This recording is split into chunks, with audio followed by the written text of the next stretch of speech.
Hello students, मैं रेखा कश्यप आज 11th class के बच्चों के लिए मैं कविता लेकर आई हूँ। चंपा काले काले अक्षर नहीं चिन्हती। तो बच्चों, वो त्रिलोचन जी जो कवि हैं उनके द्वारा ये रचित है। और त्रिलोचन जी का जो जीवन परिचय है वो आपको स्क्रीन पर नज़र आ रहा होगा बच्चों।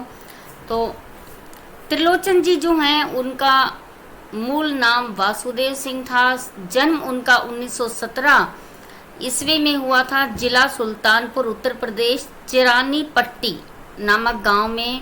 उनकी कुछ प्रमुख रचनाएं आपको दिखाई दे रही होंगी। धरती, गुलाब, बुलबुल, ताप के ताए के हुए दिन, शब्द, उस जनपद का कवि हूँ, अर्घान, तुम्हें सौंपता हूँ, चैती, अमोला, मेरा घर आदि।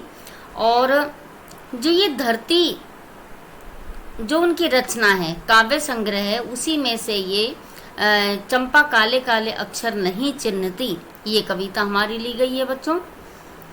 और उन्हें अनेक सम्मान भी प्राप्त हुए हैं, जिनमें 2-3 सम्मान यहाँ लिखे हुए हैं। साहित्य अकादमी सम्मान, शलाका सम्मान, महात्मा गांधी पुरस्कार सम्मान। और बच्चों, सन 2007 में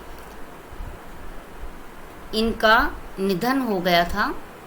ये प्रगतिशील काव्य धारा के कवि थे। और बच्चों, कविता चंपा काले काले अक्षर नहीं चिन्हती। चंपा काले काले अक्षर नहीं चिन्हती, जैसा कि मैं पहले भी आपको प्रसंग बताती हूँ, उसी तरह से कि प्रस्तुत जो कविता है या प्रस्तुत पंक्तियाँ हैं या प्रस्तुत पद्यांश हमारी हिंदी की पाठ्य पुस्तक आरोह भाग 1 में से ली गई है। कविता का नाम चंपा काले काले अक्षर नहीं चिन्हती। और आपको पता ही है, अभी बताया है कि कवि का नाम है त्रिलोचन जी। तो बच्चों, काले काले अक्षर नहीं चिन्हती है चंपा। चंपा के बारे में है कि वो काले काले अक्षर नहीं चिन्हती, वो काले काले अक्षरों को नहीं पहचानती। तो ये चिन्हती अक्षर, ये कुछ ग्रामीण जो भाषा है उसके शब्दों को यहाँ पर लिया गया है। तो चंपा काले काले अक्षर नहीं चिन्हती, मैं जब पढ़ने लगता हूँ वह आ जाती है, खड़ी खड़ी चुपचाप सुना करती है, उसे बड़ा अचरज होता है इन काले काले चिन्हों से कैसे ये सब स्वर निकला करते हैं। तो बच्चों, यहाँ पर चंपा एक लड़की है, भोली भाली गांव की लड़की है। और कवि उसके बारे में बताते हैं और पढ़ाई के महत्व को यहाँ इस कविता के माध्यम से दर्शाते हुए कहते हैं कि जो चंपा है वो काले काले अक्षरों को बिल्कुल भी नहीं पहचानती है। जब मैं पढ़ने बैठता हूँ, अर्थात कुछ लिखने बैठता हूँ, पढ़ने बैठता हूँ, तो वो अक्सर आ जाती है मेरे पास और चुपचाप मेरे पास खड़ी हो जाती है और सब कुछ सुनती रहती है। और उसे बड़ा ही आश्चर्य होता है जब, क्योंकि मैं कुछ लिखता हूँ या कुछ पढ़ता हूँ तो मेरी किताब में काले काले अक्षर होते हैं और उन काले अक्षरों को मैं बोलता हूँ एक वाणी के रूप में। तो उसे बड़ा अचरज होता है, उसे बड़ा आश्चर्य होता है कि ये जो काले काले अक्षर हैं इसमें से स्वर कैसे निकल रहे हैं। तो क्योंकि ये बहुत भोली भाली है, पढ़ी लिखी नहीं है, स्कूल नहीं जाती है। तो बच्चों, देख रहे होगे आप, यहाँ पर जो त्रिलोचन जी हैं वो बैठे हैं, कुछ लिख रहे हैं, कुछ पढ़ रहे हैं, और सामने चंपा उनके सामने खड़ी है। चंपा सुंदर की लड़की है, सुंदर ग्वाला है, गाय भैंसे रखता है। चंपा चौपायों को लेकर चरवाही करने जाती है। और कवि यहाँ पर जो त्रिलोचन जी हैं वो चंपा का परिचय देते हुए बताते हैं कि चंपा जो है वो एक सुंदर नामक व्यक्ति की लड़की है। और जो सुंदर है वो ग्वाला है, गाय भैंसे रखता है। और जो चंपा है वो भी अपने पिता की मदद करती है, चौपायों को लेकर वो भी पशुओं को चराने जाती है, चरावाही का काम करती है। चंपा अच्छी है, चंचल है, नटखट भी है, कभी कभी उद्यम करती है। कवि यहाँ पर कहते हैं कि चंपा बुरी नहीं है, वो केवल भोली है, वो क्योंकि वो गांव की है, पढ़ना लिखना उसने सीखा नहीं है, उसे स्कूल ने वो जाती नहीं है। तो लेकिन चंपा बहुत अच्छी है, वो नटखट है, चंचल है और कभी कभी वो शरारत भी करती है। कई बार जब मैं कुछ लिखने बैठता हूँ तो वो मेरी कलम को, मेरे पेन को चुरा कर ले जाती है और मैं बड़ी मुश्किलों से उस अपनी कलम को ढूंढ कर लाता हूँ और वापस लिखने बैठता हूँ तो पाता हूँ कि अब मेरा कागज़ गायब हो गया है। उस कागज़ को वो छुपा देती है क्योंकि वो थोड़ी शरारत भी करती है, वो छोटी है। चंपा कहती है, तुम कागज़ ही गोदा करते हो दिन भर, क्या यह काम बहुत अच्छा है? बच्चों, कवि कहते हैं कि चंपा भोली भाली है, उसको पढ़ाई का, लिखाई का कोई महत्व नहीं पता है, इसलिए वो कहती है कि सारे दिन क्या कागज़ ही गोदा करते हो, अर्थात क्या कुछ ना कुछ कागज़ पर लिखते ही रहते हो? क्या ये इतना काम अच्छा है कि तुम बात नहीं करते हो और उससे ज़्यादा तुम लिखना पसंद करते हो? यह सुनकर मैं हंस देता हूँ, फिर चंपा चुप हो जाती है और ये सारी बातें मुझे बड़ी भोली लगती हैं उसकी, और उसके भोलेपन पर मैं हंस देता हूँ। और जब मैं हंसने लगता हूँ तो चुपचाप वहाँ से चली जाती है। उस दिन चंपा आई। मैंने कहा कि चंपा तुम भी पढ़ लो, हारे गाड़े काम सरेगा।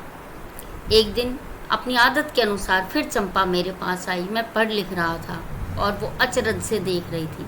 तो मैंने कहा कि चंपा तुम भी पढ़ लो, तुम्हारे काम आएगा। मुसीबत के समय कभी कोई काम पड़ जाएगा, कैसी भी कोई वक्त आ सकता है, तो उसमें ये काम आने वाली चीज़ है, ये बुरी चीज़ नहीं है।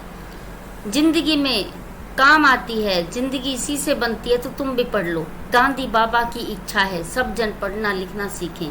और मैंने उसे ये भी बताया कि जो महात्मा गांधी जी थे, उनका भी यह सपना था कि मेरे भारतवासी सभी लोग पढ़ें लिखें, सबको पढ़ना लिखना आए, कोई अनपढ़ ना रहे।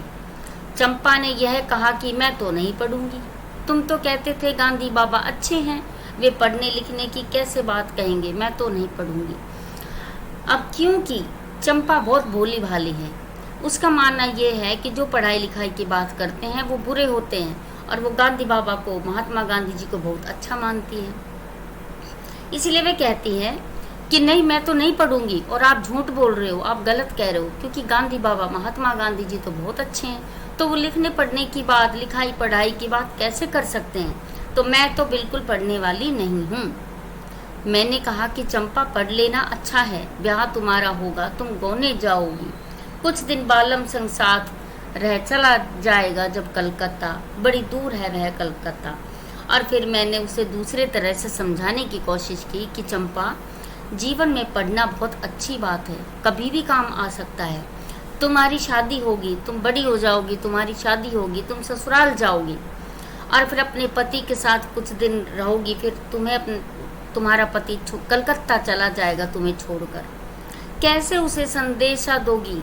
और जब वो तुमसे दूर चला जाएगा कलकत्ता, तो तुम उसे कैसे पत्र आदि लिखोगी, कैसे अपनी खोज खबर दोगी, कैसे संदेश पहुंचाओगी, कैसे उसके लिए पत्र पढ़ोगी? चंपा पढ़ लेना अच्छा है, और वो पत्र तुम्हें देगा तो तुम उसके पत्र के कैसे पढ़ोगी, कैसे उसके समाचार पाओगी? इसीलिए चंपा, पढ़ना लिखना बहुत अच्छी बात है। मैंने उसको बहुत समझाया, पर चंपा कहाँ मानने वाली थी। चंपा बोली, तुम कितने झूठे हो, देखा? हाय राम, तुम पढ़ लिख कर कितने झूठे हो। और चंपा क्योंकि भोली है, उसका मानना ये है कि पढ़ाई लिखाई करके लोग झूठ भी बोलने लगते हैं, स्वार्थी हो जाते हैं। वो ये भी बात मानती है कि शहर के लोग स्वार्थी होते हैं, झूठे होते हैं, क्योंकि वो पढ़े लिखे होते हैं। इसीलिए वो कहती है कि हाय राम, तुम पढ़ लिख कर कितने झूठे हो गए हो। मैं तो ब्याह कभी भी नहीं करूँगी, और अगर कहीं मैंने ब्याह कर भी लिया तो मैं अपने बालम को संग साथ रखूँगी। और कहती है वो भोली भाली चंपा कि अगर मैं ब्याह कर भी लूँगी, विवाह कर भी लूँगी, तो अपने पति को दूर जाने क्यों दूँगी, अपने साथ ही रखूँगी। कलकत्ता में कभी न जाने दूँगी, कलकत्ता पर बजर गिरे। और वो जो नादान, जो चंचल चंपा है, वो कहती है मैं अपने पति को हमेशा साथ रखूँगी, कहीं जाने ही नहीं दूँगी। और अगर कलकत्ता चले भी गए तो कलकत्ता पर बजर गिरे, क्योंकि मैं कलकत्ता, वो जाना भी चाहेंगे तो मैं उनको कभी भी नहीं जाने दूंगी। कलकत्ता पर बजर गिरे अर्थात कलकत्ता पर संकट आ जाए, कलकत्ता जो है वो नष्ट हो जाए। तो ये छोटी सी जो चंपा है उसकी ये सोच है। तो बच्चों, कविता की व्याख्या आपको समझ आई होगी। और यहाँ पर जो काव्य सौंदर्य के रूप में लिख सकते हैं कि कविता का नाम चंपा काले काले अक्षर नहीं चिन्हती, और कवि का नाम त्रिलोचन जी है। उन्होंने ग्रामीण परिवेश का बड़ा सजीव चित्रण किया है इन पंक्तियों में, और ग्रामीण शब्दों का भी कई जगह उन्होंने प्रयोग किया है, जैसे बालम, ब्याह आदि। और भाषा सरल, सहज और प्रभावपूर्ण है। संवाद शैली है, क्योंकि यहाँ पर संवाद चल रहा है, कभी यहाँ पर कवि बोल रहे हैं तो कभी चंपा बोल रही है, इसलिए संवाद शैली है। चंपा का भोलापन और हठीपन भी दिखाया है, वो जिद्दी भी है लेकिन भोली भी है। और त्रिलोचन जी ने कई मुहावरों का प्रयोग भी किया है बच्चों इन पंक्तियों में, जैसे वज्र गिरना, कागज गोदना। तो ये आप काव्य सौंदर्य के रूप में लिख सकते हैं।